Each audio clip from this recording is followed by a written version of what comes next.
여러분, 여로보암으로 시작된 이 북이스라엘이 참 비극적인 나라가 되었습니다. 왜냐하면 세워진 왕들 가운데 단 한 사람도 하나님 마음에 합한 왕이 없었습니다. 하나같이 악합니다. 자, 이것도 참 놀랍죠. 그 가운데 한 명이라도 다윗처럼 하나님의 마음에 합한 왕이 있어야 되는데 한 명도 없었어요. 여러분, 남유다는 달랐죠. 예를 들면 여호사밧이라든가 히스기야라든가 이런 왕들이 있었어요. 다윗만이 아니라. 그런데 이 북이스라엘은 하나같이 악합니다. 특별히 그 왕들 가운데 전무후무하게 악한 왕이 하나 있었습니다. 북이스라엘의 7대 왕이었던 아합이라는 왕입니다. 여러분, 이 아합이라는 왕은 자기 안에 이스벨의 영향을 받아서 바알을 숭배합니다. 아세라를 숭배합니다. 왜냐하면 이 바알과 아세라가 풍요와 다신을 가져다 준다고 믿었기 때문이죠. 여러분, 우리의 복은 하나님께로부터 오는 것을 믿습니다. 그런데 왕이라도 그 분별력이 없는 거예요. 풍요와 다산을 바알이 준다고 생각하는 거예요. 그래서 바알을 숭배하고 바알의 신전을 만들고 심지어 얼마나 폭정을 행했는지 나봇이라는 사람이 가진 부동산이 탐나서 그를 죽이고 그 부동산을 빼앗을 정도였습니다. 막가는 그런 왕이었죠. 자, 그런데 그의 죄와 폭정에 다 침묵하고 있는 그때 거룩한 분노를 가지고 그에 맞선 선지자가 있었습니다. 엘리야라고 하는 하나님의 종입니다. 여러분, 어느 날 엘리야가 하나님의 감동을 받아서 아합에게 선포합니다. 내가 다시 입을 열 때까지 이 땅에 비가 오지 않을 것이다. 북이스라엘에 비가 멈출 것이다. 아니, 비는 물론하고 이슬도 내리지 않을 것이다 라고 선포를 했습니다. 그리고 하나님께서 이 엘리야를 요단 동쪽에 있는 그릿 시내가에 숨기게 하셨어요. 피하도록 하셨습니다. 거기서 까마귀를 통해서 먹게 하시고 또 시냇물을 마시게 하셨어요. 그런데 문제는 엘리야가 선포했던 대로 비가 내리지 않으니까 이 시냇가 물이 다 말라버렸습니다. 그때 하나님께서 엘리야 선지자에게 지시를 내립니다. 이제 사르밧으로 가라. 거기 내가 예비한 사람이 있다. 너를 섬기고 너를 도와줄 예비할 사람이 있으니까 사르밧으로 가라 라고 하셨어요. 여러분, 이 말씀을 통해서 아주 중요한 사실을 깨닫게 되는데요. 캄캄한 어둠의 때에도 한 줄기 빛처럼 주님께 쓰임받는 사람이 있다라는 겁니다. 여러분, 이 사르밧이 어디 있는 지역인가요? 두로, 시돈 사이에 있는 작은 마을입니다. 그러니까 여러분, 이 여인이 대단한 여인입니다. 여러분, 이 시돈 출신의 정말 악한 여성이 있잖아요. 누구죠? 시돈 출신의 악한 여성, 아방의 부인 이세벨. 이세벨이 시돈 출신입니다. 그러니까 무슨 얘기죠? 이 시돈 지역은 말이에요, 다 바알 숭배하는 지역이에요. 영적으로 캄캄한 지역이에요. 그런데 놀랍게도 그 캄캄한 땅에 하나님이 주목하시는 한 여인, 캄캄한 어둠에 한 줄기 빛처럼 존재하는 여인, 그래서 하나님께 쓰임받는 그런 여성이 있었다라는 겁니다. 여러분, 놀라운 사실이죠. 여러분, 이 사르밧 과부가 엘리야 선지자에게 밥 한 끼 해준 것, 그게 문제가 아닙니다. 그는 하나님께 쓰임받는 사람이었습니다. 아합을 항복시키고 온 땅에, 하늘과 땅에 오직 하나님만이 참신이고 그분만이 왕 중의 왕이시다라는 사실을 선포하는 데 쓰임받는 거룩한 여인이 되었다라는 겁니다. 사랑하는 성도 여러분, 저는 오늘도 기도하는 제목이 있습니다. 하나님, 우리 성도들 가운데 하나님께 쓰임받는 사람들이 일어나게 해 주십시오. 우리 많은 성도들이 있는데 그 가운데 하나님께 쓰임받는 가정이 있게 해 주십시오 라고 기도합니다. 여러분, 신앙생활 몇 번 합니까? 한 번 하다 가는 것이죠. 그렇죠? 두 번도 못 합니다. 어떤 분은 하다가 방학하고 그런 분들도 있는데 통틀어 보면 한 번 하고 가는 거예요. 신앙생활 한 번밖에 못 하는데 하나님께 쓰임받는 인생이 되어야 하지 않겠습니까? 그래서 기도합니다. 하나님, 우리 아이들 가운데 하나님께 쓰임받는 아이가 나오게 해주세요. 쓰임받는 가정이 일어나게 해주세요. 여러분, 그런 기도를 저는 주님께 드립니다. 그런데 중요한 사실은 말이에요, 누가 쓰임받습니까? 그의 신분, 지위, 능력이 문제가 아닙니다. 그가 정말 영적으로 캄캄한 시대에도 하나님을 진실하게 경외하고 있는가? 하나님 그것을 보신단 말이에요. 어떤 사람은 그래요. 나는 어떤 재능이 없다. 나는 능력이 없다. 나는 돈이 없다. 나는 힘이 없다. 그래서 수입 못 받는다. 아닙니다. 하나님이 사람을 보시는 기준은 오직 하나입니다. 그 속에 하나님을 경외하는 마음이 있는가? 하나님을 진실하게 경외하는 마음이 있는가? 그것 보고 쓰시는 거예요. 여러분, 이 사르밧 과부가 남편도 없는 과부입니다. 독자와 함께 살고 있습니다. 무슨 힘이 있습니까? 여러분, 그러나 그 캄캄한 땅, 우상숭배로 가득한 그 땅에서도 하나님을 경외하는 그 여성을 하나님이 주목해 보시고 쓰셨다라는 겁니다. 오늘 여러분이 그와 같은 분들이 되시기를 축원합니다. 자, 엘리야가 하나님 말씀에 순종합니다. 사르밧 땅에 갔습니다. 성문 안으로 들어갈 때 이 여인을 만납니다. 땔감 죽고 있는 거예요. 그래서 부탁합니다. 나에게 물 한 그릇만 주세요. 부탁하는 김에 하나 더 부탁합시다. 먹을 게 있으면 좀 주세요. 빵이 있으면 좀 주세요. 그랬더니 여성이 뭐라 말하죠? 내가 맹세컨대 빵 없다. 그리고 밀가루통에 밀가루 한 움큼 남았고 기름 조금 남았는데 그거로 빵 만들어 먹고 내 아들과 함께 죽으려고 한다 라고 했어요. 여러분, 얼마나 삶이 어려웠으면 그런 마음을 가졌겠을까요? 하나님의 사람인데도. 여러분, 하나님의 사람도 그럴 때가 있잖아요. 여러분, 그렇기 때문에 우리가 나라를 위해서 기도해야 돼요. 지도자 위해서 기도해야 합니다. 여성이 왜 그런 위기에 몰린 겁니까? 지금 비가 안 오잖아요. 기근이 찾아왔잖아요. 여러분, 아합 왕 한 사람 때문에 온 백성이 고통받는 거예요. 여러분, 오늘 새벽에 무슨 기도하려고 나오셨습니까? 여러분, 개인적인 기도 제목을 위해서 기도해야죠. 치유를 위해서 기도해야죠. 그런데 나라와 민족을 위해서 하는 기도 잊지 마시기를 축복합니다. 어떤 권사님은 평생 기도가 1시기, 2시기, 3시기예요. 하나님, 우리 첫째 1시기, 둘째 2시기, 셋째 3시기. 이게 평생의 기도 제목이에요. 여러분, 자녀를 위해서도 기도하지만 주님의 나라와 주님의 의를 위해서 기도하고 나라와 민족을 위해서 기도하고 지도자를 위해서 기도하시기를 축원합니다. 여러분, 정말 필요해요. 한 사람 지도자 때문에 말이죠.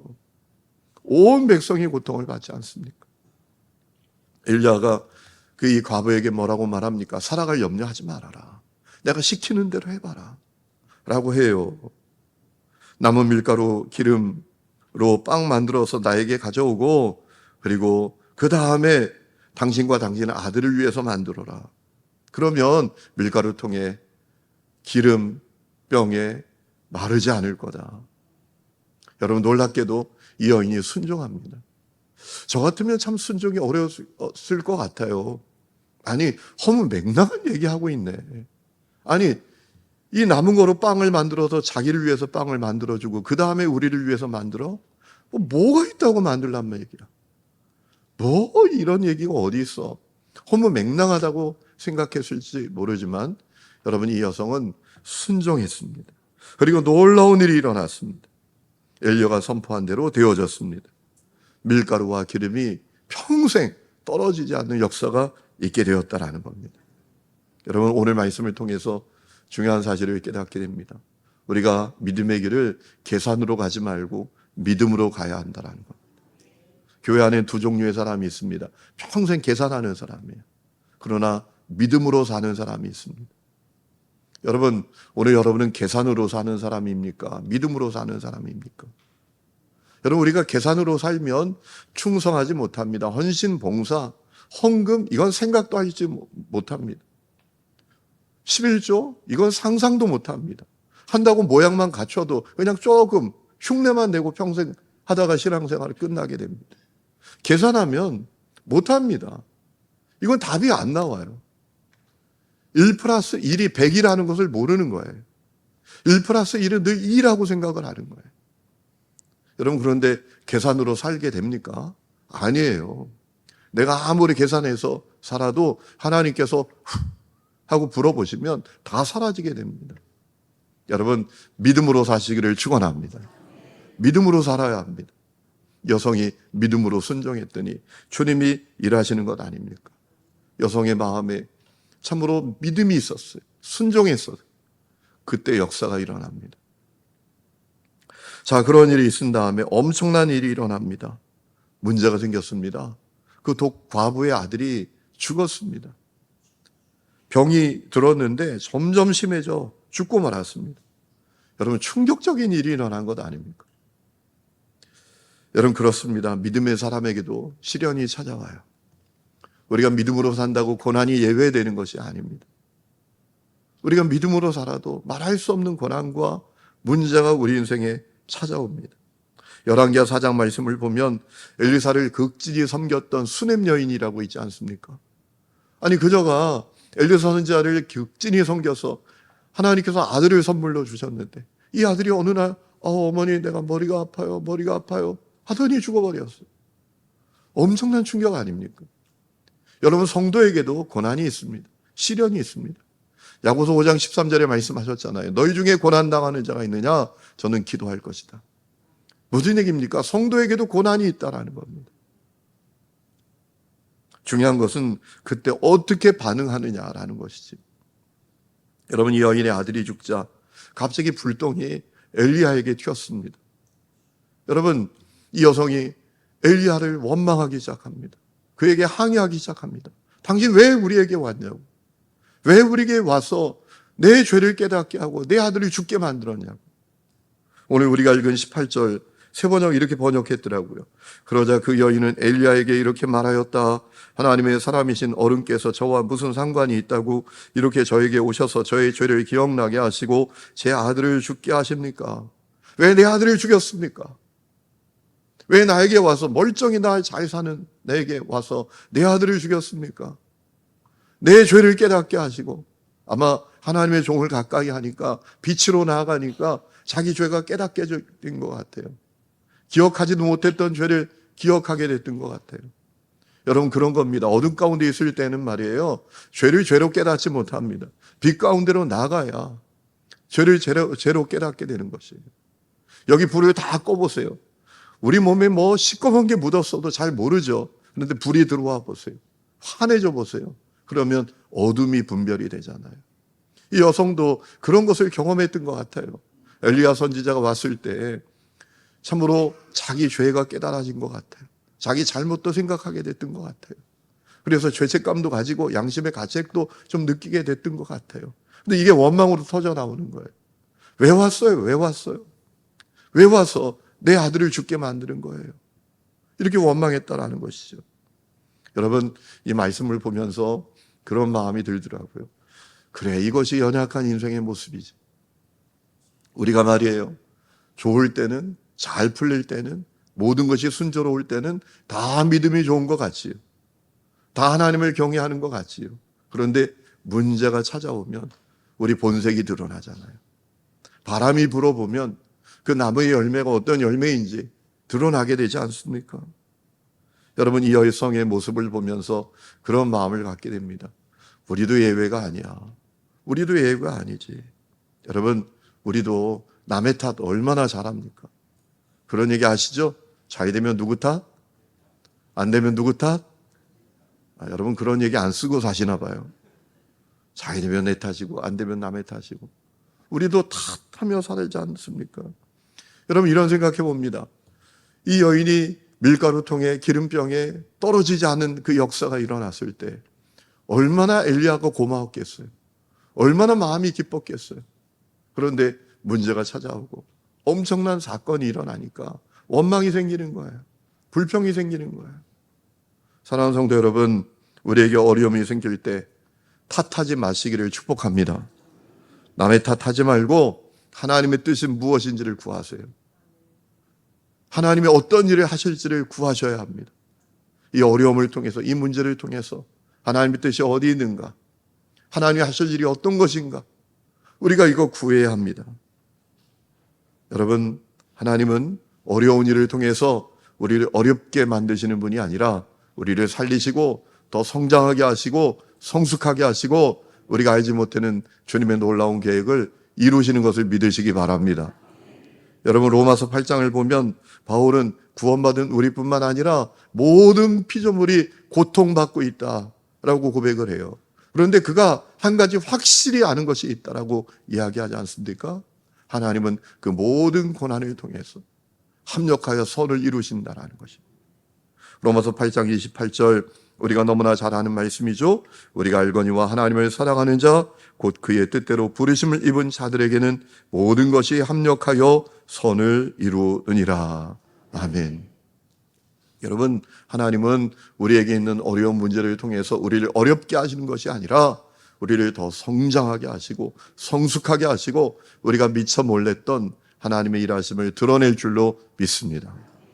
평양에 백과부라는 과부가 있었습니다. 가난하지만 열심히 살았습니다. 열심히 저축했습니다. 그래서 200냥을 모았습니다. 그리고 산을 하나 샀습니다. 그런데 사기를 당했습니다. 이 산이 못 쓰는 산입니다. 완전히 돌산입니다. 그런데 참 이 백과부가 믿음이 좋은 여성이었어요. 내가 샀으니 감사하지. 누군가 샀어도 사기당해서 마음이 아팠을 거잖아. 여러분, 세상에 이런 믿음이 어디 있나요? 그런데 어느 날 어떤 사람이 찾아왔어요. 그 산을 좀 조사해보고 싶다고. 알고 보니까 이 산이 석회암으로 가득한 산입니다. 시멘트 만드는 돌로 가득한 산입니다. 그래서 2만 냥에 팔라는 거예요. 그래서 200냥에 산 산을 2만 냥에 팔았어요. 100배 주고. 거의 감동이 없어요. 100배라는데도. 여러분, 놀랍지 않습니까? 불평하지 않았어요. 하나님 일하시는 거예요. 자, 그 2만 냥을 가지고 친척의 소개를 받아서 진남포에 논을 샀습니다. 그런데 이 친척에게 사기를 당했어요. 아는 놈이 사기를 친 거예요. 가까운 사람이 사기를 친 거예요. 알고 보니까 이 논이 아니라 갯벌입니다. 갯벌. 가보지도 않고 친척을 믿고 논을 샀는데 갯벌이에요. 갯벌. 2만 냥 다 날렸어요. 그런데 불평하지 않았습니다. 돈 욕심 내지 말라는 하나님이 주시는 사인으로 알고 감사했어요. 얼마 뒤에 일본 사람들이 찾아왔어요. 우리가 그 갯벌을 좀 조사해보고 싶다고. 그러시라고. 알고 보니까 그 갯벌에 철이 가득하게 매장돼 있어요. 그래서 그 갯벌을 팔게 됐어요. 그래서 이 백과부가 말이에요. 평양에서 제일 가는 부자가 됐습니다. 그래서 이 백과부가 오산학교, 여러분 들어보셨죠? 그리고 산정형 교회를 다 세우게 됐어요. 여러분, 불평하지 마시기를 축원합니다. 우리 삶에 어려움이 오고 위기가 찾아올 때 불평하지 마세요. 오히려 감사하세요. 왜 나만 겪는 고난이냐고 불평하지 말고 감사하시기를 축복합니다. 여러분, 엘리야가, 이 과부가 자기에게 불똥을 튀니까 속상하잖아요. 억울하잖아요. 아니, 왜 나한테 그래? 이런 마음이 있지 않았겠습니까? 그런데 한마디도 안 해요. 왜 그랬을까요? 두 가지 이유가 있었다라고 저는 믿습니다. 첫 번째, 감정이 격앙된 상태에서 뭐라고 해봐야 소용없어요. 그냥 가만히 있는 게 최고예요. 여러분, 감정이 격앙된 분은 그냥 내버려둬야 돼요. 저도 목회하다 보면 가끔 당황스러운 일을 만나요. 갑자기 막 흥분을 하고 화를 내고 큰 소리 치고 그런 분들을 만나요. 가만히 있어요, 저는. 나중에 깨닫죠. 내가 왜 그랬을까? 분명히 그럴 테니까. 감정이 격앙됐는데 왜 그러시냐고 이러면 더 큰 문제가 생깁니다. 지지난번에 우리 교회에 오셨던 감신에서 은퇴하신 여성은 교수님이란 분이 계세요. 그분 아들이 저 하와이에서 목회를 한대요. 오랜만에 미국에 가서 아들을 만났는데 아들이 너무너무 목회가 힘들다고 하더래요. 그래서 그렇게 충고했대요. 아들아, 목회가 뭔지 아냐? 참는 거야. 참는 거야 라고 했대. 여러분, 엘리야도 그런 거예요. 반응하지 않았어요. 감정이 격앙된 상태니까. 그리고 또 하나의 이유가 있었을 거예요. 하나님께서 그 여성의 문제를 해결해 주실 것을 믿었기 때문이죠. 그 죽은 아들을 살려주실 것을 믿었기 때문이죠. 여러분, 엘리야가 어떻게 합니까? 오늘 말씀에 보면 죽은 아들을 달라라고 합니다. 그리고 그 아이를 안고 자기가 묵고 있는 다락방으로 올라가요. 이 사실을 통해서 우리가 생각하게 될 수 있죠. 이 아이가 장성한 아이는 아니었구나. 어린 아이였구나. 안고 다락방으로 올라갈 수 있으니까 말이에요. 그 아이를 자기 침대에 눕혀놓고 그 아이 위에 엎드립니다. 3번 몸을 맞닥뜨립니다.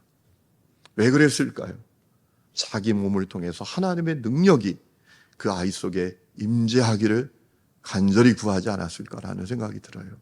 그리고 하나님께 기도하죠. 하나님 이 아이를 살려주세요. 이 아이를 살려주세요. 간절히 기도합니다. 여러분 그때 놀라운 일이 일어나요. 죽은 아이가 살아나는 거예요. 할렐루야. 엘리야가 살아난 아이를 안고 다락방에서 내려가서 아이 어머니에게 주면서 말하죠. 보라, 네 아들이 살았다. 여러분도 이 선포를 듣는 역사가 있기를 축원합니다. 보라, 네 문제가 해결됐다. 너의 불가능이 가능이 되었다. 너의 죽은 자녀가 살아났다. 너의 죽은 가정이 살아났다. 여러분 그 선포를 들을 수 있기를 축원합니다. 그러자 여인이 너무너무 기뻐하면서 당신은 진짜 하나님의 종입니다. 당신의 말은 진짜 하나님의 종의 말입니다. 라고 하게 되었다라는 겁니다. 여러분 오늘 말씀을 묵상하면서 저는 한 가지 사실 때문에 너무 큰 은혜가 되었어요. 여러분 이 여성이 말이에요. 모든 것이 순조롭고 잘 풀릴 땐 믿음이 좋은 것 같았지만 자기에게 결정적인 어려움이 찾아오고 문제가 생기자 그저 불평하잖아요. 원망하잖아요. 탄식하잖아요. 하나님의 종 원망하잖아요. 하나님의 도우심을 구하지는 못했잖아요. 여러분 열왕기하 4장에 나오는 수넴 여인하고 완전히 다르지 않습니까? 이 수넴 여인도 아들이 죽었을 때 어떻게 하죠? 그 죽은 아들을 엘리사가 묵는 침대에 누였습니다. 그리고 그 방을 닫고 나와요. 저는 열왕기하 4장 말씀을 읽다가 그 말씀에 너무 은혜가 되는 거예요. 아이가 죽었어요. 그 죽은 아이를 조용히 엘리사 침대에 누이고요.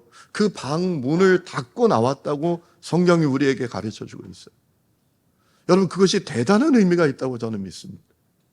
왜 성경은 이 여성이 수넴 여인이 죽은 아이가 누워있는 방의 문을 닫고 나왔다. 이것까지 기록해 내왔을까? 아주 중요한 의미가 있다고 믿어요. 이 여인은 말이에요. 세상 그 누구도 내 아이를 살리지 못하고 세상 그 누구도 나의 도움이 되지 못한다라는 사실을 알았기 때문이죠. 오직 하나님만 죽은 내 아이도 살려주시고 오직 하나님만 내 인생의 희망이 되신다라는 사실을 이 수넴 여인이 분명히 알고 있었던 거예요. 그리고 어떻게 하죠? 엘리사에게 달려가지 않습니까? 그래서 죽은 아이가 살아났잖아요. 그런데 여러분 우리가 오늘 말씀 속에서 나오는 이 사르밧과부는 달라요. 인생의 위기가 닥치고 문제가 터지자 그냥 탄식하고 원망하고 한숨 쉬고 남 탓만 해요. 하나님의 도우심을 구하지도 않아요.